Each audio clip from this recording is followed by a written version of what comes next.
Welcome back to Sunday Night in America. Jimmy Kimmel, like everyone else, has a right to say what he wants.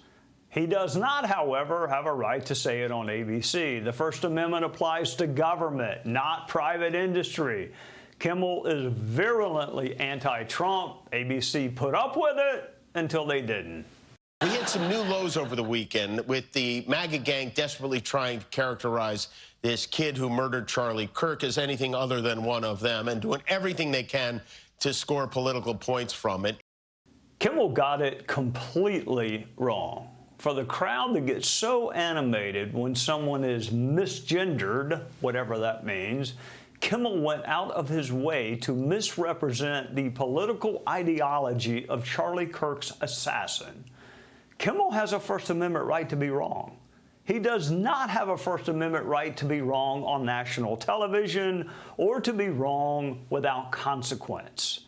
Joining us is the editor-at-large for the Spectator, Ben Domenech. Welcome, Ben. This comes up quite a bit, conflating the First Amendment with what private companies do. I have the right to say what I want in my backyard, but I do not have the right to a show on Fox News. You know, Trey, I appreciate that, and that's one of the reasons why you have a show on Fox News is because you appreciate the distinction. Look, I think that anybody who goes down the road that Jimmy Kimmel has gone on, where he has the insulation of the blue America opinion of every fact that goes on around him, is skirting a very dangerous line, especially when they start expressing those views on air in clear violation of FCC rules about not just, you know, those kinds of falsehoods, but also things that are related to, lying and deliberately lying about criminal acts, catastrophes, and the like. And so, look, this was always going to be something that was going to raise people's hackles, but more so than that, I think in this context, it was just the last straw for a lot of people who have viewed Kimmel as someone who was such a partisan that he couldn't even really be the face of the ABC network anymore in the way that someone like Jimmy Fallon is for NBC. You know, and so there were a lot of issues that were going to be raised anyway, but you had the affiliates coming forward and saying, look, he's got to do something about this. We can't continue to run this. He's got to go on air. He's got to apologize. He's got to take it back.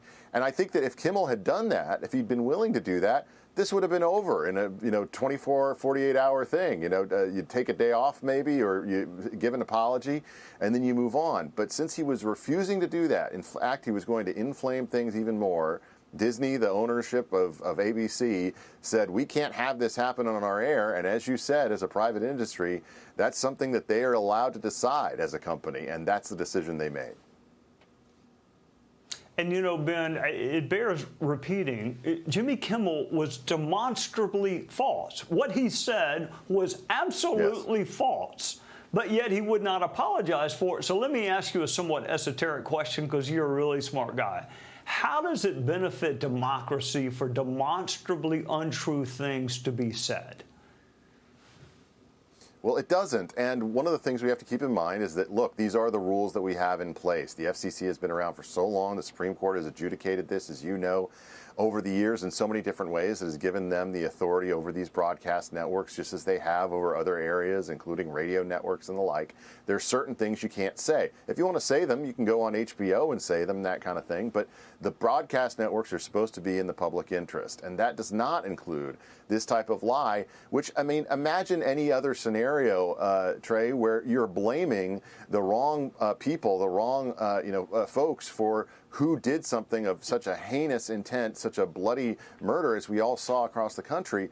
I mean, that's the kind of thing that everyone would be raising their hackles about, I think, except in this instance, it happened that the victim in this case was someone who was a conservative Christian, and that's why you see all of these, old guard comics and the like screaming about this being a free speech issue, when in reality, it's Jimmy Kimmel has been a loser in terms of his viewership, a loser in terms of the act of comedy for a very long time. And I think the affiliates were, just as happy to say, hey, this is just the last straw for us. We don't want to have this on our airwaves anymore. All right, Ben, before I let you go, these so-called late-night comedians are often not funny at all. It's a group therapy session for liberals and sociology professors. I mean, they decided to get overtly political, and their bosses decided to go another way. I don't know why that's so complicated for our friends on the left. You know, I don't think it's complicated for anybody to, understand. Look, late night used to be something that brought America together, and whether they were saying jokes that were attacking one side or the other, you could be confident that wait a week and they'll be doing the opposite.